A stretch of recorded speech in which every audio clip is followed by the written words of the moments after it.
శ్రీ గురుదత్త జై గురుదత్త. శ్రీ మహాగణాధిపతయే నమ. శ్రీ సరస్వత్యై నమ. శ్రీపాదవల్లభాయ నమ.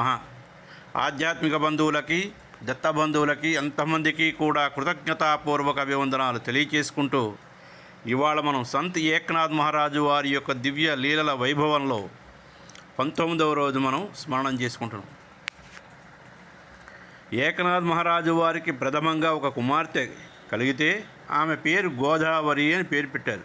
తర్వాత 5 సంవత్సరాలకు ఒక పుత్రుడు, మరింకో 5 సంవత్సరాలకు ఒక పుత్రిక కలిగారు. పుత్రుని పేరు శ్రీహరి అని, రెండవ కుమార్తె పేరు గంగా అని పెట్టుకున్నారు. పెద్ద కుమార్తెని మంచి పండితుడైనటువంటి చిత్తోపంత్ అనే వానికి ఇచ్చి వివాహం చేశారు. ఆమె 12 సంవత్సరాల వయసులోనే భర్త ఇంటికి కాపురానికి వెళ్ళింది. తనతో పాటుగా తమ్ముడిని కూడా తీసుకుని వెళ్ళింది. శ్రీహరి తన బావగారి వద్ద వేదశాస్త్రాలు నేర్చుకుని తర్వాత కాశీకి వెళ్ళి గొప్ప పండితుల్ని మెప్పించి విద్యావంతుడు, శీలవంతుడని, గుణవంతుడని మంచి పేరు ప్రతిష్టలు సంపాదించాడు. శ్రీహరి అంటే ఎవరో కాదుండయి, సాక్షాత్తు ఏకనాథ్ మహారాజు వారి గర్భాన జన్మించినటువంటి ఒక మేలైనటువంటి సాక్షాత్తు ఆ శ్రీహరే పుట్టాడు అనుకోరు మనం, విష్ణుమూర్తి. ఇన్ని సుగుణాల గని అయినటువంటి బ్రాహ్మణుడికి కాశీ పండితులే పిల్లలిచ్చి పెళ్లి జరిపిస్తూ ఉన్నారు. ఏకనాథుల వారి అనుమతితో తల్లి గిరిజాబాయి, పెద్ద కూతురు గోదావరి, ఆమె భర్త కలిసి కాశీకి వెళ్ళి పెళ్లి జరిపించి అందరూ కలిసి తిరిగి వచ్చారు. చిన్న కుమార్తెని కర్ణాటక రాజ్యంలో ఒక పండితుడికిచ్చి వివాహం జరిపించారు. ఆమె అత్తవారు చాలా ధనవంతులు, నిష్ఠాగరిష్ఠులు. ఆ సమయంలో ఆమె అత్తగారికి శారీరక స్వస్థత లేకపోవడం వల్ల కాశీ అంత దూరం పంపించడానికి నిరాకరించారు. ఏకనాథ్ మహారాజు వారు కూడా పెండ్లి బాధ్యతను పెద్దలుడికి అప్పగించి పైఠాన్లోనే ఉండిపోయారు. శ్రీహరి పండిట్ చాలా తక్కువ కాలంలోనే ఒక పుత్రుడు కలిగాడు. ఎవరికి? శ్రీహరి పండిట్కి. అతని పేరు రాఘవ. గిరిజాబాయి తన మనవడిని విడిచిపెట్టకుండా వీపునెత్తుకుని మోస్తూ ఉండేది. హరి పండిట్ తన పెద్ద బావగారితో పాటు సభలు, సమావేశాలకి హాజరవుతూ ఎక్కువగా తండ్రి గారి భజనలు, సత్సంగాల్లో పాల్గొనడానికి ఇష్టపడేవాడు కాదు. చూడండి ఇక్కడ చిక్కు ఎలా వచ్చిందో చూడండి. తండ్రి ఏమో మహా భజనలు, కీర్తనలు, ప్రసంగాలు, ప్రవచనాలు అంటే మహా ఇష్టం. తన కడుపున పుట్టిన పిల్లడికి ఏమో ఇవి దీనికి వ్యతిరేకం. అది భగవంతుడు పెట్టినటువంటి మెలికలవి. ఏకనాథులు వారి రచనలు ప్రాకృత భాషలోనే ఉన్నాయి. వారి యొక్క గురువైనటువంటి జనార్దన పంతు గారి ఆదేశాలను శిరసావహించి వారు రచనలు, సత్సంగాలు చేసేవారు. పైఠాన్ పండితులు ఎంతమంది నిరసించినా ఆయన లెక్క చేయలేదు. అన్ని వర్ణాల వారికి జ్ఞానం పంచబడాలి, కానీ అది బ్రాహ్మణుడికే సొంతమన్న వాదాన్ని ఆయన ఒప్పుకోలేదు. పైఠాన్ పట్నం అంతా కూడా ఒకప్పుడు జ్ఞానదేవ మహారాజు వారి మహిమను చవి చూసింది. గేదె చేత వేదగానం చేయించడం, పితృదేవతలను ఆహ్వానించి ఆతిథ్యం ఇవ్వడం, ఇటువంటి అద్భుతాలను కొంతకాలంగా కథలుగానే వాళ్ళు చెప్పుకునేవారు. వారి మనస్సులు దూరమయ్యాయి. కానీ కామ, క్రోధ, లోభ, మోహ, మద, మాత్సర్యాలు స్వైర విహారం చేయడం ప్రారంభం చేశాయి. కులాహంకారం, విద్యాహంకారమే రాజ్యం వెళుతున్నాయి. వాటన్నిటిని రూపమాపించే ప్రయత్నంలో దత్తాత్రేయ స్వామి వారి ద్వారా, గురు జనార్దనుల ద్వారా ఏకనాథ్ మహారాజు వారిని ఎంపిక చేసుకున్నారనే మనం చెప్పుకోవాలి. శ్రీహరి పండిట్కి తండ్రి గారి ప్రవచనాల్లో యథార్థం మనసుకు పట్టలేదు. పాపులకి దైవ సన్నిధి ఎలా లభిస్తుంది? ఏ జీవుడైనా పరిశుద్ధుడు కావాలంటే పాపకర్మలన్నీ అనుభవించి క్షయం చేసుకుంటే మాత్రమే పునీతుడు కాగలడు. ఈ విధంగా పురాణాలు, ఉపనిషత్తులు బోధిస్తూ ఉన్నాయి. తన తండ్రి ఏకనాథులు కేవలం హరినామ సంకీర్తన ద్వారా సర్వులు భగవంతుడి సన్నిధికి అర్హులే. చాతుర్వర్ణాలు వారు భగవద్కృపకి పాత్రులు కావచ్చును. ఎంతటి పాపరాశైనా కేవలం హరినామోచ్చరణతో సర్వపాపాలు నివృత్తి చేయబడతాయంటే వెర్రి జనం నిజమేనని నమ్మి ఆయన చుట్టూ చేరుతున్నారు. వాళ్ళందరికీ భగస్వరూపాలే అంటూ ఇంట్లోని వాళ్ళంతమందికి వారి చేత వడ్డింపచేసి వెట్టి చాకరీ చేయించి భోజనాలు పెట్టిస్తుంటే జనం ఆ భోజనాలకే ఆకర్షితులవుతున్నారు. ఈ పద్ధతి మంచిది కాదని ఊరిలోని బ్రాహ్మణులు, వేద పండితులు ఖండించినా ఏకనాథ్ మహారాజు వారు మార్చుకోలేదు. ఊరిలో వాళ్ళంతమందికి విరుద్ధంగా ప్రవర్తించి తండ్రి ఏమి కీర్తిని సంపాదించుకోగలడు అనే ఆలోచనలో కొడుకు మనసులో మెదలి ఊరిలోని బ్రాహ్మణోత్తములు బోధనలు ఆయన మస్తిష్కంలో తిష్ట వేశాయి. ఎందుకంటే కొడుకు వేదం చదువుకున్నాడు, వేద పండితుడు అయ్యాడు కాబట్టి వేదానుసారంగానే ఇక్కడ వెళుతున్నాడు. కానీ ఇక్కడ ఏకనాథ్ మహారాజు వారు అలా వెళ్ళలేదు. సాక్షాత్తు గురుసేవ చేసుకుని అంతమంది అన్నీ దైవ స్వరూపాలే, సకల జీవరాశుల్లోని భగవంతుడు ఉన్నాడు అనేటువంటి విషయాన్ని గురుసేవ ద్వారా బాగా అర్థం చేసుకుని గురు సేవ చేసి పునీతుడై ధన్యుడైనటువంటి మహాపురుషుడు సాక్షాత్తు కారణజన్ముడైనటువంటి ఏకనాథ్ మహారాజు వారు. అటువంటి ఏకనాథ్ మహారాజు వారిని తన కడుపున పుట్టినటువంటి ఈ శ్రీహరి వీటికి వ్యతిరేకంగా వెళుతున్నాడు. ఇక్కడ వచ్చిన చిక్కు ఏమిటంటే వేదం చదువుకున్నాడు. ఆ వేదానికి పంపించకపోయి ఉంటే సాక్షాత్తు శ్రీహరి కూడా తన కొడుకు కూడా తండ్రి అడుగుజాడల్లో నడిచి ఉండేవాడేమో. అయితే ఏకనాథ్ మహారాజు వారికి పైఠాన్ బ్రాహ్మణులు మొట్టమొదటిని పరీక్షలు పెడుతూనే ఉన్నారు. ఆయన నెగ్గుతూనే ఉంటున్నారు. సహనశక్తితో నిభాయించుకుంటూ జీవితాన్ని తన గురువైనటువంటి జనార్దన పంతు వారు నిర్దేశించిన మార్గంలో నడిపిస్తూ గడుపుకుంటున్నారు. ఈసారి వ్యతిరేక బుద్ధి కలిగినటువంటి బ్రాహ్మణులు మరొక అస్త్రాన్ని ప్రయోగించే విధంగా ఆయన కొడుకుకే తండ్రి చేసేదంతా తప్పుడు పద్ధతి అని నూరుపోశారు. దానితో శ్రీహరి పండిట్ లోపల కొన్ని రోజులు ఆలోచిస్తూ తండ్రిని ఎదిరించలేక అనుసరించలేక రెండు విధాల ఆలోచనలతో సతమతమవుతున్నాడు. తండ్రికి విముఖంగా ఇక్కడ ఉండే కంటే ఏదో ఒక ప్రదేశం తనకు అనుకూలమైనదిగా ఎంచుకుని స్వతంత్రంగా బ్రతకడం మంచిదని నిర్ణయించుకున్నాడు. అటువంటి నిర్ణయం వచ్చిన తర్వాత ఒక సందర్భంలో తల్లి గిరిజాబాయితో ఈ విషయాన్ని కూలంకుషంగా నిర్మోగమాటంగా చర్చించాడు. ఆ సాధ్వీమణి ఒకటే మాట చెప్పింది. ఆ వ్యక్తికి నేను అంకితమయ్యాను. నీకు ఇష్టం లేదు. వారి పద్ధతులంటే నీ మార్గానికి మేమేం అడ్డురాం. నీ తండ్రి గారి బాటలోనే నేను నడుస్తాను. కానీ నిన్ను నడవమని నేను బలవంతం పెట్టను. నీ ఇష్టానికి నీ జీవితాన్ని పండించుకో అంటూ సలహా చెప్పింది.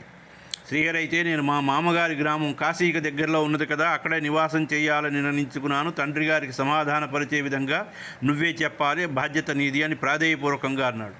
తర్వాత గిరిజాబాయి వీలు చూసుకుని భర్తతో తన కుమారుడి నిర్ణయాన్ని విశదీకరించింది. ఏకనాథ్ మహారాజు వారు అంతా దైవేచ్ఛ. పెద్దవాడై కుటుంబీకుడు అయ్యాడు కదా, వారి వ్యక్తిగత విలువలు వాడికి ఉంటాయి, సబబే కదా, పోనీ వెళ్ళని, దానికి తప్పే ఉంటుంది, దీనికి మనం అభ్యంతరం ఎందుకు చెప్తాం అని ముక్తసరిగా సమాధానం ఇచ్చారు ఏకనాథ్ మహారాజుల వారు. హరిపండిటికి అప్పటికే 3 కొడుకులు. పెద్దవాడు రాఘవ, రెండవవాడు ప్రహ్లాదు, మూడవ పుత్రుడి పేరు ఘనశ్యామ్. రాఘవకి భగవద్భక్తి చాలా ఎక్కువ. చిన్నప్పటి నుంచే తాతగారితో చేయి పట్టుకుని తిరుగుతూ భజనలో పాల్గొంటూ వచ్చిరా అని మాటల సమయం నుంచే తాతగారి కీర్తనలు ఆలపిస్తూ అందరినీ మురిపించేవాడు. అతడు ఈ సమయంలో వేదాధ్యయనం కూడా చేస్తున్నాడు. అందుకని హరిపండిటితో వెళ్ళేందుకు ఇష్టపడలేదు. హరిపండిట్ పెద్దవాడిని పైఠాన్లో ఉంచుకోమని తండ్రికి చెప్పి భార్యని మిగిలిన 2 పుత్రుల్ని తీసుకుని తన మామగారి గ్రామానికి వెళ్ళిపోయి గురుకులం నిర్వహిస్తూ తన జీవితాన్ని గడుపుతున్నాడు. కొంతకాలం గడిచింది. ఏకనాథ్ మహారాజు వారి పెద్ద కూతురు అల్లుడు తమ 9 సంవత్సరాల కొడుకును తీసుకుని పైఠాన్ చేరి ఏకనాథ్ మహారాజు వారిని దర్శించుకున్నారు. వారితో తమకు కలిగినటువంటి కష్టాన్ని ఈ విధంగా మొరపెట్టుకున్నారు.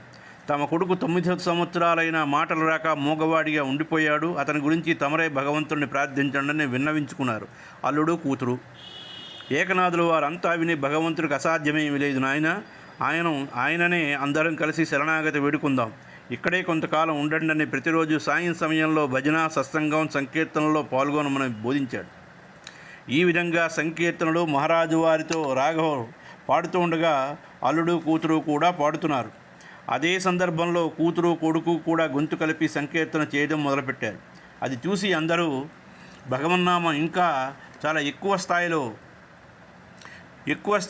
చేయడం ప్రారంభించారు.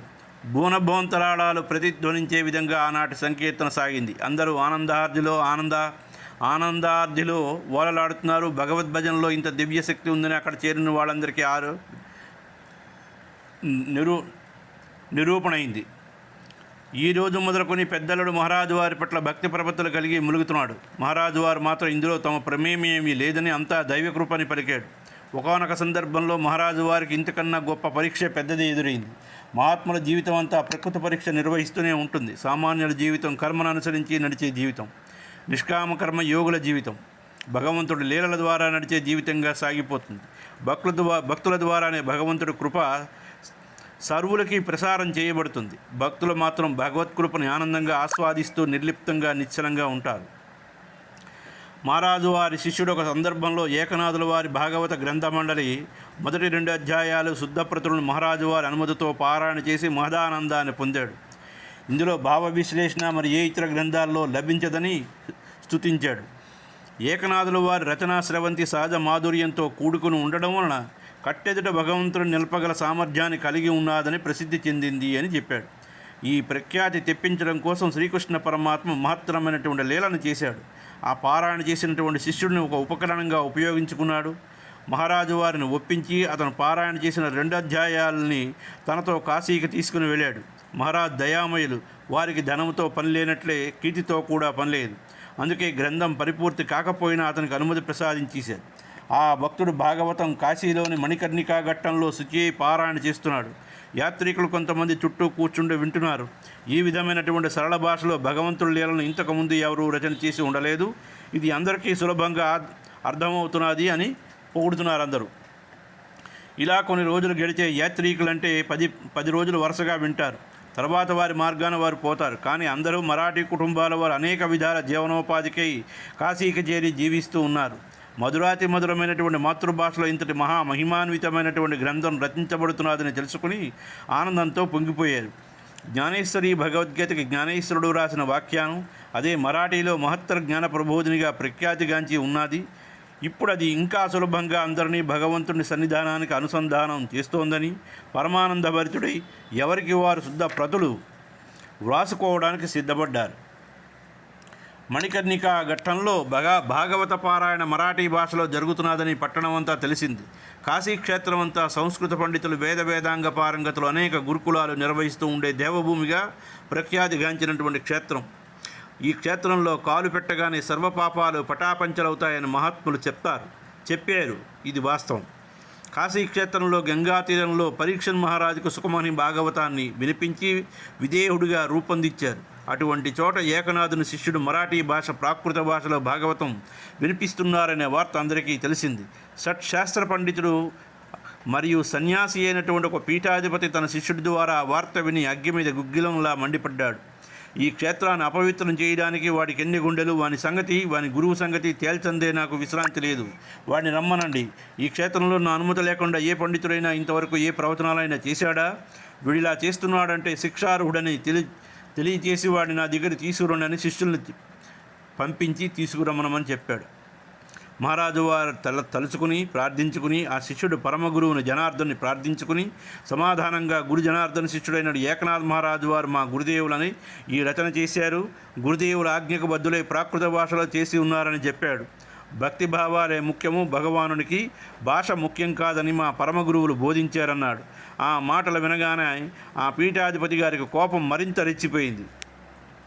ఒరే, నువ్వెవరితో మాట్లాడుతున్నావో తెలుసా?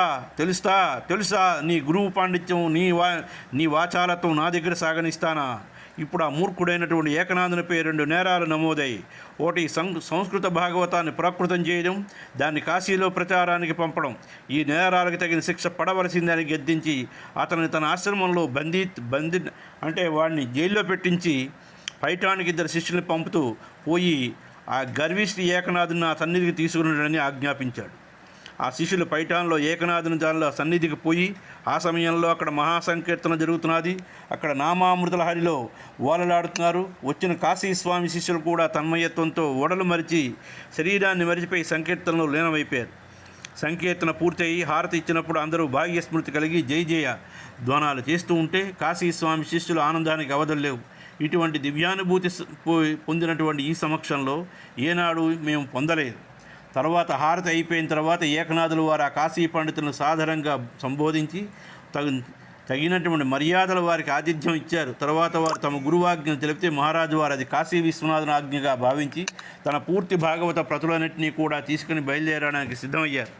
దైనందిన పూజా హారతి నివేదన ప్రసాద వితరణలో ఏమాత్రం లోపం రాకుండా జరిగే విధంగా ఉద్ధవుడు అనే శిష్యుడికి అప్పగించి ఉద్ధవుడు గురువుకి తోడుగా కాశీకి రమ్మంటారని ఆశించాడు. కానీ గురువాజ్ఞ వేరేగా ఉంది కాబట్టి తాను కాకపోయినా మరి వేరే శిష్యులనైనా తమతో గురువు గారితో అనుమతించాలని ప్రార్థించాడు.